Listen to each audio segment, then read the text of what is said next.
Avant de commencer cette vidéo, je voulais vous annoncer la création d'un groupe Facebook, pour ceux qui ont Facebook, dans lequel je partage des images à analyser. Vous pouvez m'aider à décrypter les jeux que je teste et m'aider à écrire les épisodes de la chaîne. Si vous aimez l'histoire, si vous aimez faire des recherches en bibliothèque ou sur internet, alors vous êtes les bienvenus. Vous trouverez le lien du groupe dans la description de la vidéo. Sinon, vous pouvez toujours vous abonner à la chaîne, sans oublier de cliquer sur la petite cloche pour être averti de la sortie des vidéos. Cela peut paraître peu, mais un simple abonnement me permet d'être plus visible sur YouTube. Alors, merci d'avance. Bonjour à tous. Aujourd'hui, on commence une nouvelle série de vidéos consacrée à Total War Saga Thrones of Britannia. Développé par Creative Assembly, c'est le 12e épisode de la série Total War.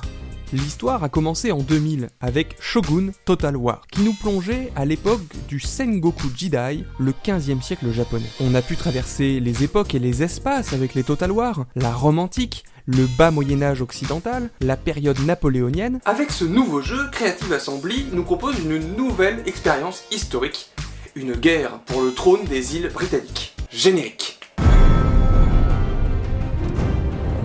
Pardon, c'est pas le bon, l'autre générique.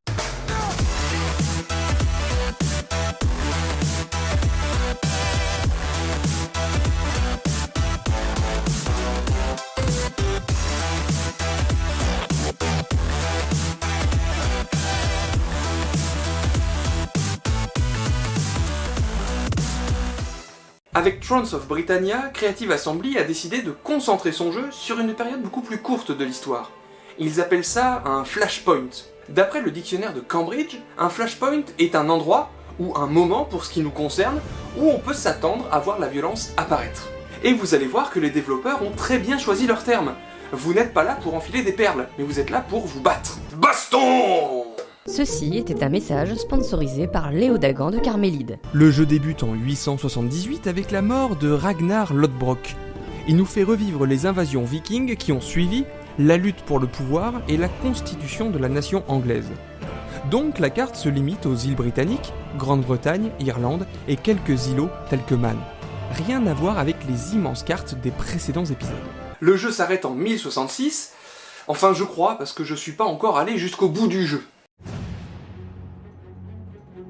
En début de partie, vous devez choisir une faction parmi les 10 disponibles, réparties en 5 cultures. Chaque faction possède des caractéristiques qui lui sont propres, et des caractéristiques propres à chaque culture. Il faudra qu'on revienne sur cette notion de culture. Dictionnaire, culture, culture. Les factions ne commencent pas au même niveau de développement géographique.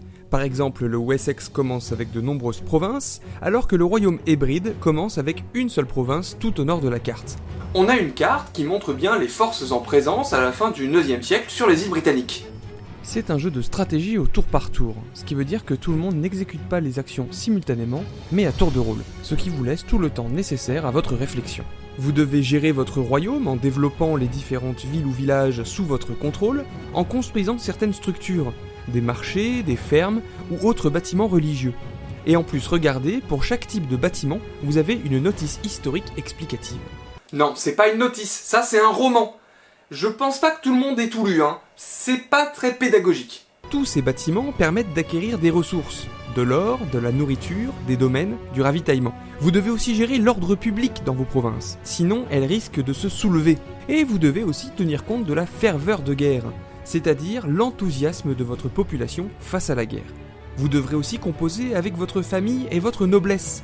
Chaque membre de votre généalogie et les nobles qui vous entourent ont des envies et ne manqueront pas de vous trahir si vous ne répondez pas à leurs exigences ou leurs ambitions. Distribution de domaines par-ci par-là, organiser un petit mariage, ou pour les plus ambitieux, vous pouvez éventuellement les soudoyer ou Vous devrez aussi négocier avec vos voisins, plus ou moins lointains, faire des pactes d'amitié, des traités de paix, des traités commerciaux, des alliances militaires. Les options sont assez nombreuses, et vous pouvez augmenter votre territoire grâce à la diplomatie. Sinon, vous aurez toujours la possibilité d'utiliser vos ressources pour recruter des soldats et annexer les territoires convoités. Il vous suffit de déplacer une de vos armées sur un village ou une ville pour vous en emparer après avoir battu la garnison. La diplomatie, c'est pour les faibles. Ceci était un message sponsorisé par Léo Dagan de Carmélide. D'ailleurs, lorsque votre armée est en situation de combat, lors d'un siège ou d'une escarmouche, vous pourrez en prendre le contrôle sur le champ de bataille, et diriger directement vos hommes. Bon, si jamais vous n'êtes pas un très bon stratège, vous pouvez aussi laisser faire l'ordinateur, il fera tout aussi bien, voire mieux. Vous devez développer des technologies qui vous permettront de construire de nouveaux bâtiments, des moulins ou des tavernes par exemple, ou améliorer votre renommée, ou améliorer l'armement de vos soldats. Il y a plusieurs manières de gagner une partie. La victoire par conquête, la victoire par renom, ou la victoire de royaume. Vous serez devenu le chef incontesté des îles britanniques. C'est moi qui a gagné! Où est ma couronne? C'est moi le chef maintenant! Donnez-moi la couronne! Ma couronne!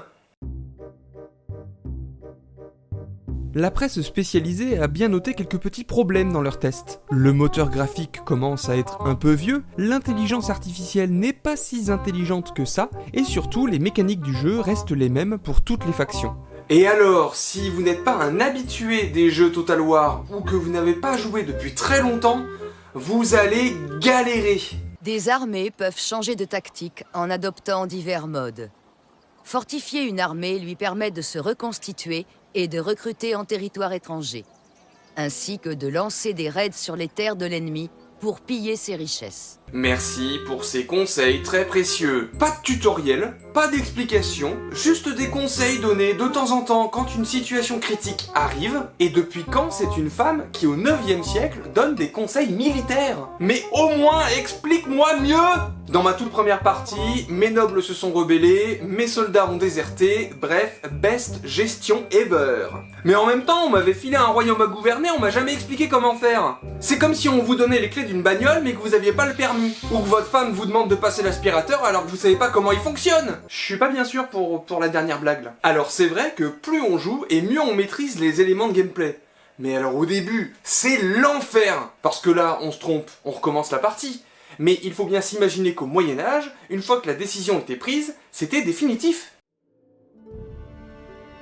C'est pour ça qu'au Moyen-Âge, les princes recevaient une éducation. Ils étaient préparés à devenir rois. Comme tous les autres jeunes aristocrates, ils devaient d'abord étudier le trivium, la grammaire, la rhétorique et la dialectique, et le quadrivium, c'est-à-dire l'arithmétique, la géométrie, la musique et l'astronomie. Mais les jeunes princes devaient aussi apprendre à tenir leur place dans la société. Et ce n'est pas une femme qui s'en occupait, contrairement à ce qu'on peut voir dans le jeu. Il y avait des manuels, souvent écrits par des clercs, qu'on appelait des miroirs. Il en existe depuis l'Antiquité, mais ils se sont développés en Europe occidentale à partir du 8e siècle en venant du monde musulman. Par exemple, dans le Carolinus du début du XIIIe siècle, Gilles de Paris, dans un long poème en vers, explique au jeune Louis VIII les hauts faits de Charlemagne. L'auteur veut enseigner au jeune prince les 4 vertus cardinales, la prudence, la justice, la force et la tempérance. Les miroirs aux princes sont des recueils de préceptes moraux que les souverains doivent suivre, reproduire,